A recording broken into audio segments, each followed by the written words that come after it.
अब देखो, आधुनिक हिंदी साहित्य के अंतर्गत हम हिंदी साहित्य की प्रवृत्तियां किस प्रकार की थी, हिंदी साहित्य की प्रवृत्तियां को हिंदी साहित्य की विशेषताएं भी कह सकती है। तो उस समय कौन कौन सी प्रवृत्तियां चल रही थी उस पर आज नजर डालेंगे। क्योंकि आधुनिक काल का समय मैंने आपको बताया था, ईस्वी सन 1843, और ऐसा समझ लो कि 1850, जिसको हम संवत में 1900 से गिनते हैं। और आधुनिक काल की जब जब हम बात करते हैं तो सबसे बहुत बड़ी विशेषता यह है कि आधुनिक काल में खड़ी बोली को खड़ा किया गया। और इससे भी जब इससे भी जबरदस्त या नवीनतम बात यह है कि आधुनिक काल शुरू होता है तो गद्य का प्रादुर्भाव होता है। यानी कि उस समय उसके पहले गद्य कम लिखा गया था, और हिंदी साहित्य में तो न के बराबर था, कम था, बहुत कम। लेकिन आधुनिक काल का प्रारंभ होता है, भारतेंदु युग का समय शुरू होता है, तो उसमें गद्य का प्रादुर्भाव होता है। और गद्य की अलग अलग विधाएं, उपन्यास, कहानी, नाटक, समीक्षा, संस्मरण, डायरी, सभी विधाओं पर काम प्रारंभ हो गया था। कविता तो चल ही रही थी। लेकिन कविता की जब बात करेंगे तो कविता में खास करके जो ब्रज भाषा या अवधी भाषा को केंद्रित जो कविताएं थी, उस कविता को आधुनिक काल के कवियों ने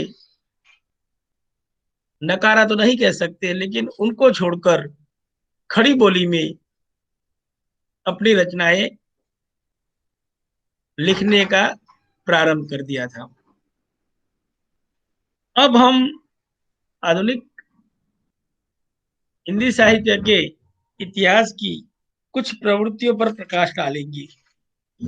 पहले दो लेक्चर में मैंने उस समय का जो कैसा वातावरण था, जैसे मैंने बताया था कि राजा राम मोहन राय, उन्होंने सती प्रथा का विरोध किया था। अंग्रेजों ने क्या भूमिका अदा की थी, पत्रिकाओं ने क्या कामकाज शुरू किया था, उस पर थोड़ा थोड़ा संकेत किया था।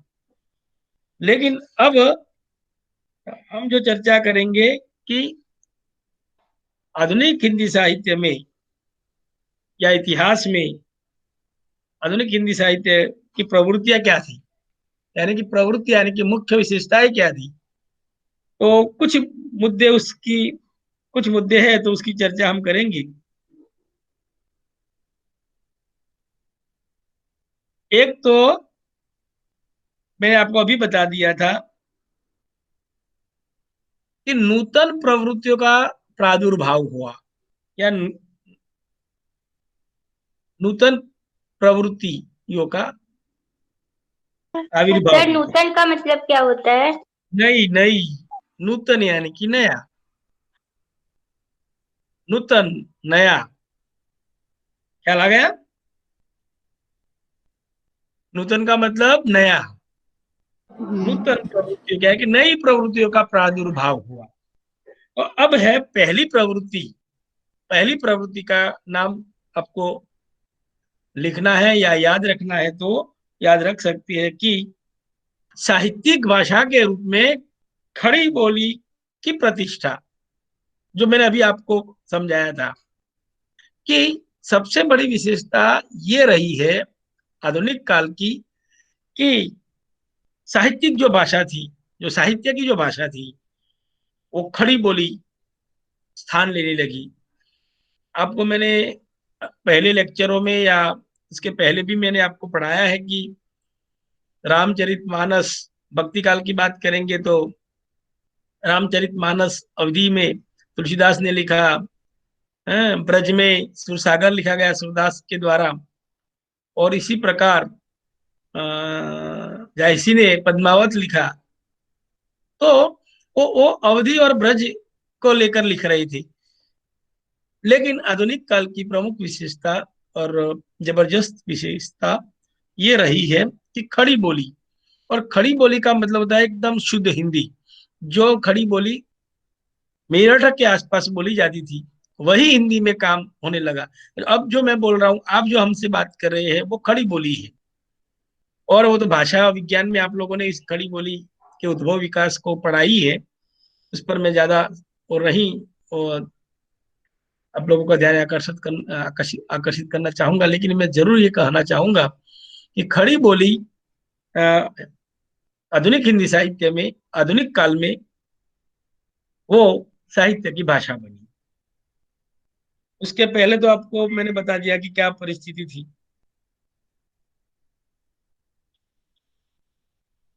उसके पहले हमारे देश में उर्दू और अंग्रेजी का महत्व था, बोलबाला थी। लेकिन धीरे धीरे खड़ी बोली में रचनाएं आने लगी, तो ये प्रवृत्ति ये है।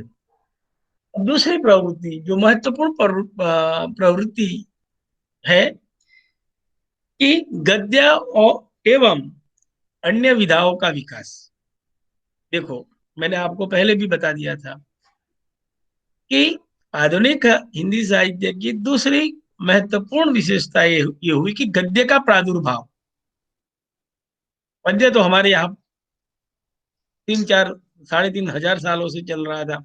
संस्कृत में वाल्मीकि रामायण, यत क्रौंचयो के जो पहला जो है श्लोक, उनके द्वारा पूरा का पूरा रामायण रचा गया, वाल्मीकि, महर्षि वाल्मीकि के द्वारा। ठीक है ना? तो अ, दूसरी प्रवृत्ति आधुनिक हिंदी साहित्य की कि जो महत्वपूर्ण है कि गद्य का प्रादुर्भाव,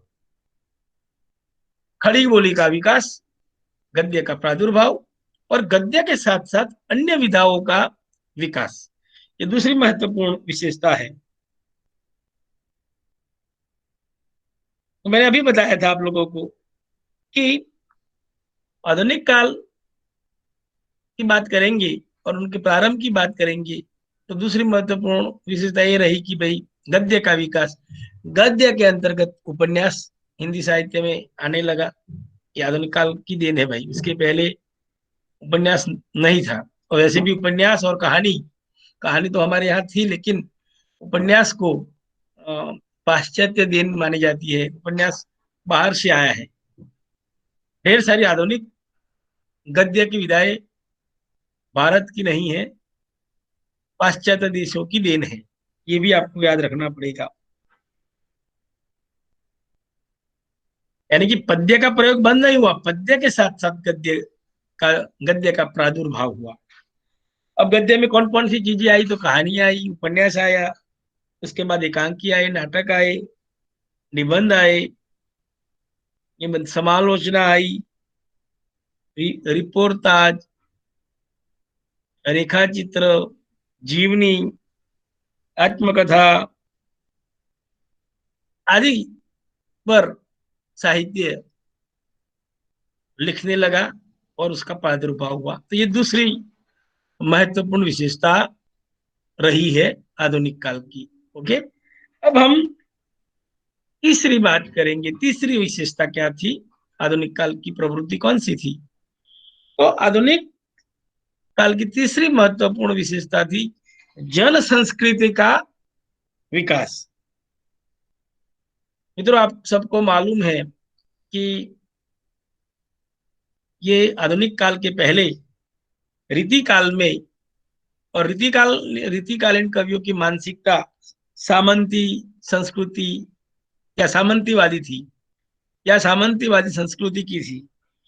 क्योंकि और आपको मालूम है उस जमाने में रीतिकाल में जो भी आधुनिक काल के पहले रीतिकाल में जो भी लिखा गया, वो खास करके श्रृंगार रस को लेकर साहित्य या काव्य लिखे गए। इसमें ऋतु रीति निरूपण, श्रृंगार का वासनात्मक निरूपण, ये सब चीजें प्रमुख थी।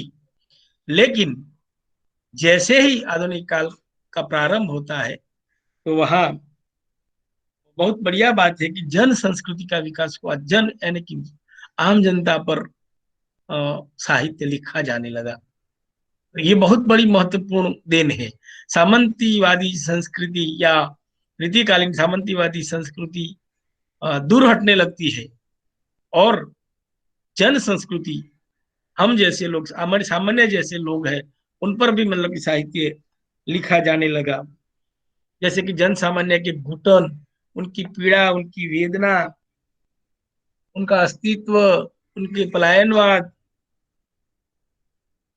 आदि चीजों का वर्णन हुआ है। जैसे कि उदाहरण दे कि भारत दुर्दशा नाटक है, हमारे भारतेंदु हरिश्चंद्र का नाटक है, उसमें इसी प्रकार का वर्णन आता है, और वो एक जबरदस्त उदाहरण है। और साथ साथ प्रगतिवादी कवियों का भी मतलब उस समय अ, उनका उनका भी लिखना प्रारंभ हो जाता है, प्रगतिवादी कवियों का। यहाँ एक पंत की रचना का उदाहरण मैं देना चाहूंगा। रे दो दिन का उसका यौवन, रे दो दिन का उसका यौवन, सपना छिनका, दुखों में पीस, दुर्दिन में गीस, डह जाता असमय यौवन धन, बह जाता तट का तिनका, जो लहरों से हंस खेला कुछ क्षण। तो इसमें जन सामान्य व्यक्ति का संकेत है। यानी कि जन सामान्य व्यक्ति को साहित्य का मतलब कि वो बनाया गया, विषय बनाया गया, और जन सामान्य लोगों की पीड़ा को विषय बनाया गया। ये आधुनिक काल की तीसरी महत्वपूर्ण विशेषता मानी जाती है। उसके बाद उसके बाद हम चौथी विशेषता करेंगे आधुनिक काल की। आधुनिक काल की चौथी विशेषता है, जो आपको हर विशेषताओं को एक एक नाम तो याद रखना ही चाहिए। जैसे कि पहला मैंने बताया था कि खड़ी बोली का विकास, या साहित्यिक भाषा में खड़ी बोली का विकास, या खड़ी बोली की प्रतिष्ठा। नंबर दो, गद्य एवं अन्य विधाओं का विकास। नंबर तीन, जन संस्कृति का विकास। और नंबर चार जो आता है वो राष्ट्रीयता का विकास, राष्ट्रीयता का विकास। आपको मालूम है कि भाई उस जमाने में जब ये 1850 के बाद जो भी साहित्यकार सर्जन करते थे, उस समय हमारा देश आजाद नहीं था। तो भाई राष्ट्रीयता के विकास की चर्चा तो साहित्य में आना ही है। तो राष्ट्रीयता, खास करके प्रथम स्वतंत्रता संग्राम के प्रभाव के कारण। अब पहले मैं बताऊं कि प्रथम स्वतंत्रता का संग्राम कौन सा है, ये बताएंगे, कोई बच्चा बताएंगे। यहाँ बताया गया है कि प्रथम स्वतंत्र संग्राम के कारण हमारे देश में राजनीतिक चेतना का विकास हुआ। तो प्रथम स्वतंत्र संग्राम कौन सा है? प्रथम स्वतंत्र संग्राम 1857 का विप्लव। अगर 1857 का विप्लव, उसमें कुछ यहाँ के कुछ हिंदू राजा और कुछ मुस्लिम राजा अगर वो अंग्रेजों को बता न देते, तो शायद 1857 में ही अंग्रेज यहाँ से रफू चक्कर होने वाले थे। लेकिन हमारा देश तो पहले से आपको मालूम है ऐसा देश है। इस देश के लोग अंदर अंदर अंग्रेजों तक बात पहुंच जाती है, और कुछ राजाओं, कुछ हमारे ही यहाँ के राजाओं को हाथ साथ ले जाकर 1857 का विप्लव, जो भारत का प्रथम स्वातंत्र्य संग्राम जिनको कहते हैं, उसको खत्म कर दिया। उसमें अंग्रेजों को काफी नुकसान हुआ।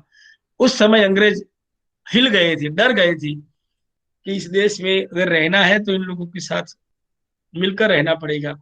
लेकिन अगर 1857 की जानकारी पहले से न मिल गई होती अंग्रेजों को, तो 1857 में एक भी अंग्रेज यहाँ जिंदा न बचता और यहाँ से चला जाता, जिसमें रानी लक्ष्मीबाई का बहुत बड़ा विशेष योगदान 1857 के विप्लव में है। तो ये भारत का पहला स्वतंत्रता का स्वतंत्रता का संग्राम कहा जाता है। तो ये राष्ट्रीय चेतना की ही अंतर्गत ये सब आती बातें। और 1857 यानी कि पहले स्वतंत्रता संग्राम के बाद हमारे देश के लोगों में राष्ट्रीय चेतना बलवती होती है, ताकतवर होती है। और इसका असर यह हुआ कि उस समय की कविताओं में राष्ट्रीय चेतना फूट फूट कर भरी हुई मिलती है। यानी राष्ट्रीय चेतना का स्वर उस समय की कविताओं में अपने आप फिर आने लगा। इसीलिए राष्ट्रीयता का विकास उसी समय हुआ। बराबर। कौन कौन से विषय पर, इस प्रवृत्ति में कौन कौन से विषय पर ज्यादा लेखकों ने या कवियों ने अपना योगदान दिया? तो कृषक मजदूरों की दयनीय दशा का वर्णन हुआ है, गौरव का गान हुआ, अतीत के गौरव का गान हुआ, जागरण का संदेश हुआ, और स्वतंत्रता प्रेम की बात हुई। साथ साथ हिंदू मुस्लिम एकता की भी बात उस समय हुई। जैसे कि मैं एक उदाहरण आपको, मैं राष्ट्रीय राष्ट्रीयता की विकास का एक उदाहरण मैं देना चाहूंगा, जिसका जो गीत है जिसका नाम है बाल मुकुंद गुप्त। एक किसान पर केंद्रित है शायद उदाहरण। जिनके कारण सब कुछ पावे, जिनका बोया सब जन खाए, हाय हाय उनके बालक नित भूखों के मारे चिल्लाए। ये है बाल मुकुंद गुप्त का। राष्ट्रीय राष्ट्रीय चेतना का मतलब होता है राष्ट्रीय, राष्ट्र का विकास। राष्ट्र की तो बात होती है, लेकिन राष्ट्रीय, राष्ट्र के विकास की बात है जिसमें आती है वो। अभी अभी इस पंक्तियां को पढ़ के मुझे तुरंत याद आया है कि हमारे किसान किसान भाई अभी दिल्ली के चारों ओर आंदोलन करते हैं, और 35 दिनों से आंदोलन करते हैं।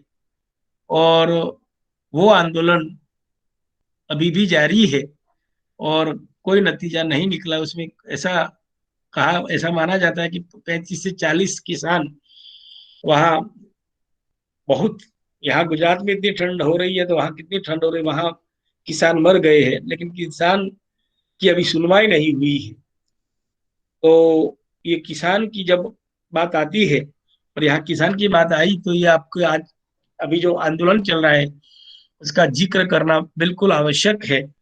तो ये जो देखो बाल मुकुंद गुप्त ने क्या लिखा, जिनके कारण सब कुछ पावे। देखो हम, ये कंक्रीट के जंगल बन गए हैं। आप देखेंगे शहरों में कंक्रीट के जंगल बन गए हैं, वहां हर जगह पर कंक्रीट ही कंक्रीट है, सीमेंट ही सीमेंट है, हमारे आसपास कुछ नहीं है। जो वृक्ष है वो खत्म हो रहे हैं, चारों ओर गंदगी पनप रही है, और कंक्रीट के जंगलों में से हम लोग गुजर रहे हैं। ऐसे दौर में किसान की हालत बहुत खतरनाक है। तो ये बाल मुकुंद गुप्त ने उस समय कविता लिखी थी जो आज आज भी प्रासंगिक है। जिनके कारण सब कुछ पावे, जिनका बोया सब जन खाए। जिनका जिनके कारण सब कुछ पाए, ये किसान के कारण हम लोग सब कुछ। देखो आप सीमेंट को नहीं खा सकते, सोना बहुत है, सोना को नहीं खा सकते आप लोग। और आपके पास करोड़ों अरबों की संपत्ति है, तो रुपये को आप नहीं खा सकती। आप खाना है तो मात्र आप खुराक ही खा सकते हो। इसीलिए इसलिए उनका बहुत महत्व है कि खुराक का बहुत महत्व है, समझे। और खुराक कौन उगाता है? तो किसान उगाता है। और किसान किसान की जो आज स्थिति है वो दयनीय है। मुझे दुख के साथ कहना पड़ रहा है कि भाई कभी कभी किसान 2 रुपये, देखो हम लोगों के पास 20-35 रुपये किलो गोभी आती है, फूल गोभी, और किसान के पास से 3 रुपये किलो, 2 रुपये किलो फूल गोभी ली जाती है, और बिचौलिए 18 रुपये खा जाते हैं या 30 रुपये खा जाते हैं। तो इस अन्नदाता की हालत उस जमाने में भी खतरनाक थी, इस समय भी खतरनाक है। तो ये आंदोलन इसीलिए चल रहा है। हाय हाय उनके बालक नित भूख हो के मारे चिल्लाई। तो ये है कृषक मजदूरों की स्थिति का वर्णन, ये राष्ट्रीयता के विकास के अंतर्गत इसको हमने बताया।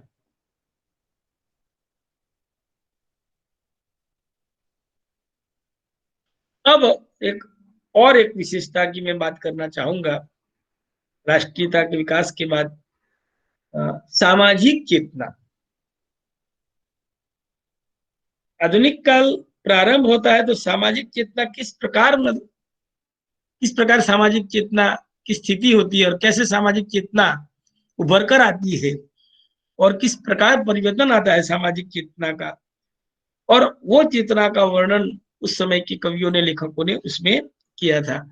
आपको मालूम है कि समाज में उस जमाने में बहुत कुरीतियां चल रही थी, जो मैंने आपको संकेत दिया कि लड़की को दूध पीती करना, लड़की को मार डालना, सती प्रथा, बाल विधवा, ऐसे अनेक समस्या, दलितों की समस्याएं, छुआछूत की समस्या, दलितों के पीछे झाड़ू बांधना, थूकने उनको, उनको मतलब कि पशु पशु से भी बदतर समझना, ये जो कुरीतियां है, उस कुरीतिया को निकालने के लिए उस जमाने में, उस समय में, आधुनिक काल में सामाजिक चेतना जगी। तो उन लोगों ने जो कुरीतियां थी उनका पर्दाफाश किया। रूढ़ी और अंधविश्वास, जो अंधविश्वास तो आज भी है, आज भी हमारे देश में आपको मालूम है कि सचिन तेंदुलकर 99 रन पर आउट हो जाता था, तो वो सदी करे इसलिए बड़े बड़े यज्ञ करवाई जाती थी और पूजा पाठ करवाई जाती थी। क्या पूजा पाठ करवाने से आदमी शतक मारता है क्या? तो इस प्रकार की जो मानसिकता है आज, आज अभी भी, और वो रहेगी, क्योंकि हमारे देश की संस्कृति इस प्रकार की है कि ऐसा करेंगे तो वो सदी मार देंगे। सदी मारने के लिए अपने बाहुओं में बल ताकत की आवश्यकता है, न कि उनकी आवश्यकता है।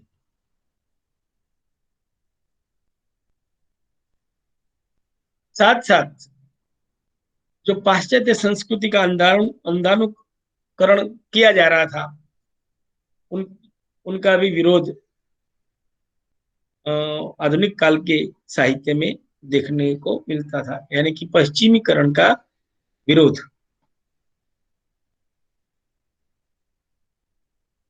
मैंने आपको बता भी दिया कि अशिक्षा, शिक्षा को बल देना, बाल विवाह को दूर करना, विधवाओं का पुनर्विवाह, छुआछूत, जाति पाति, इन सब का विरोध हुआ आधुनिक काल के प्रारंभ में। ये भी प्रवृत्ति हुई। और मैंने आपको राजा राम मोहन राय और ऐसे अनेक कवियों ने भी इसी प्रकार की, भरतेंदु जी ने भी इस प्रकार का विरोध किया, और अन्य कई कवियों ने, जैसे अभी की बाल मुकुंद ने किसानों का पक्ष लिया, उसी प्रकार के बद्रीनारायण प्रेमधन ने भी इसी प्रकार का ही लिखा है। अब देखो, मैं एक उदाहरण बताना चाहूंगा, जो छुआछूत और जो भी मैंने बताया पॉइंट, उसको केंद्र में रखकर।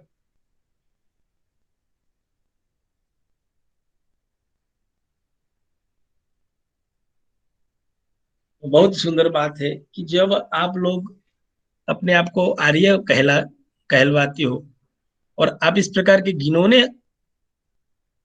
अ, घिनौने कार्य करते हो, तो बद्रीनारायण प्रेमधन का एक उदाहरण मैं आपको देना चाहूंगा।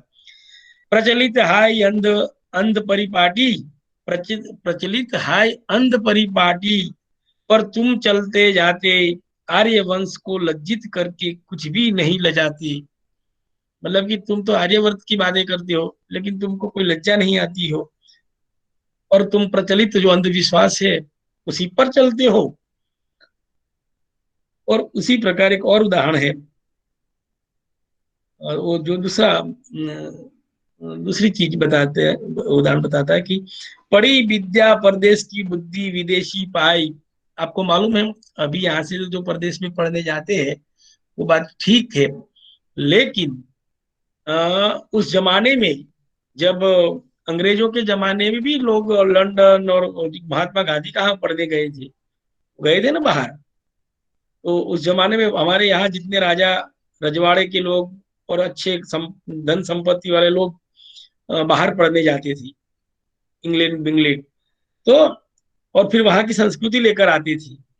तो ये इस पर मतलब कि उस समय के तत्कालीन कवि बद्रीनारायण प्रेमचंद ने लिखा है, पढ़ी विद्या परदेश की बुद्धि विदेशी पाई, पढ़ी विद्या परदेश की बुद्धि विदेशी पाई। वहां की आपने बुद्धि मतलब कि वहां अभ्यास किया है तो आपकी बुद्धि भी विदेशी हो जाएगी। चाल चलन परदेश की गई, इन्हें अति भाई। आपकी चाल चलन भी परदेश जैसी हो जाएगी और वो आपको अच्छा लगेगा। हिंदुस्तानी नाम सुनी अब ये सकुची लजात, और ये हिंदुस्तान है भारत, यहाँ की छीछी करने लगती है, हाँ ये तो बहुत गंदा है, बहुत गंदा है। लेकिन आप अगर उधर न गए होते यहाँ से तो कहाँ होता।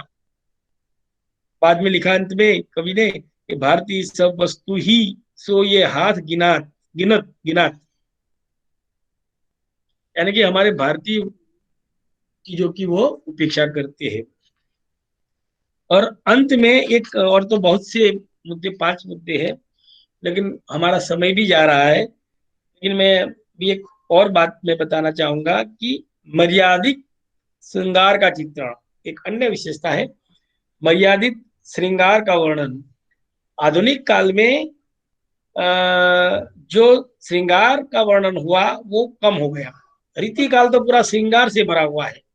जैसे आप बिहारी को पकड़ लो, जायसी को पकड़ लो, गणानंद को पकड़ लो, और भी जो भी कवियों को पकड़ लो, विद्यापति को पकड़ लो, इन लोगों ने क्या कि श्रृंगार श्रृंगार श्रृंगार, नारी का ही नायक नायिका, नारी का ही नारी नायिका के सौंदर्य का ही वर्णन किया है।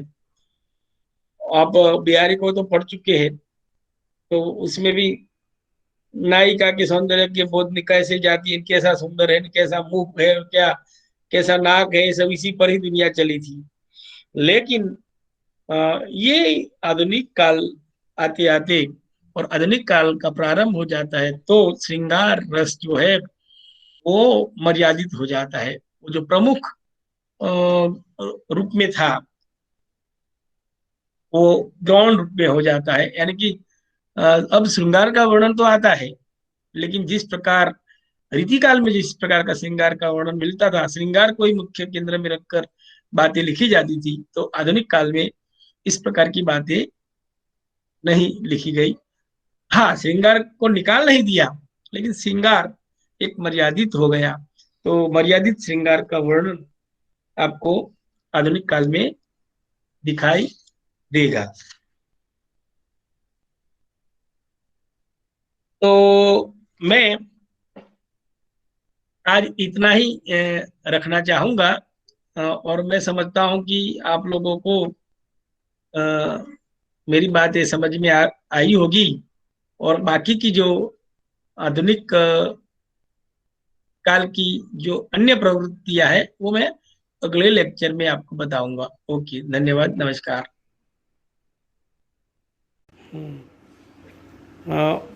नमस्कार, मैं प्रोफेसर दिलीप मेहरा आपसे निवेदन करता हूं कि आज मैंने हिंदी साहित्य के आधुनिक काल की प्रवृत्तियों पर जो वक्तव्य दिया, अगर आपको यह वक्तव्य थोड़ा सा भी अच्छा लगा हो तो उसे लाइक करें, शेयर करें, और इसी प्रकार के वक्तव्यों को सुनने के लिए आप हमारे YouTube चैनल पर सब्सक्राइब करें। धन्यवाद, बहुत बहुत धन्यवाद, आभार।